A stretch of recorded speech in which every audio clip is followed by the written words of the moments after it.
கன்னியாகுமரி மாவட்ட கடற்கரை கிராமங்களான மிடால முதல் நீரோடி வரை உள்ள பகுதிகளில் அரிய வகை மணல் காணப்படுவதால் அவற்றிலிருந்து கனிமங்களை பிரித்தெடுக்கப் போவதாக அரசு அறிவித்துள்ளது. இதுகுறித்து வரும் அக்டோபர் 1ஆம் தேதி பத்மநாபபுரம் கோட்டாட்சியர் அலுவலகத்தில் மீனவ மக்களிடம் கருத்து கேட்பு கூட்டம் நடைபெறும் என்றும் தெரிவிக்கப்பட்டுள்ளது. இதற்கு எதிர்ப்பு தெரிவித்து இணையம் மீனவ கிராம மக்கள் தபால் நிலையம் முன்பு ஒன்று கூடி அரசுக்கு எதிராக கோஷங்களை எழுப்பி போராட்டத்தில் ஈடுபட்டனர்.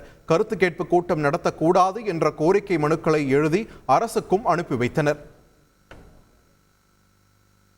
கொல்லங்கோடு வரை 7 தேசம் வரை உள்ள மணல் எடுக்கின்ற திட்டத்தை கைவிட வேண்டும் என்பதை மிகவும் ஆணித்தரமாகவும் அழுத்தத்தோடும் கடற்கரை ஜனங்கள் அனைவரும் சார்பாக நாங்கள் கேட்டுக்கொள்கிறோம். இதையும் மீறி நீங்கள் இந்த திட்டத்தை செயல்படுத்துவதற்கு முனைவீர்கள் என்றால் நாங்கள் அத்தனை பேரும் மாவட்டம் கடற்கரை முழுசில் உள்ள எந்த இடமெல்லாம் பாதிக்கப்படுமோ அந்த பகுதியில் உள்ள அனைத்து ஜனங்களும் சேர்ந்து மணவாளக்குறிச்சி ஆலையை முற்றுகையிடுவோம். அங்கு நாங்கள் எல்லோரும் எங்களால் இயன்றவர் செத்தாலும் பயப்பட மாட்டோம்.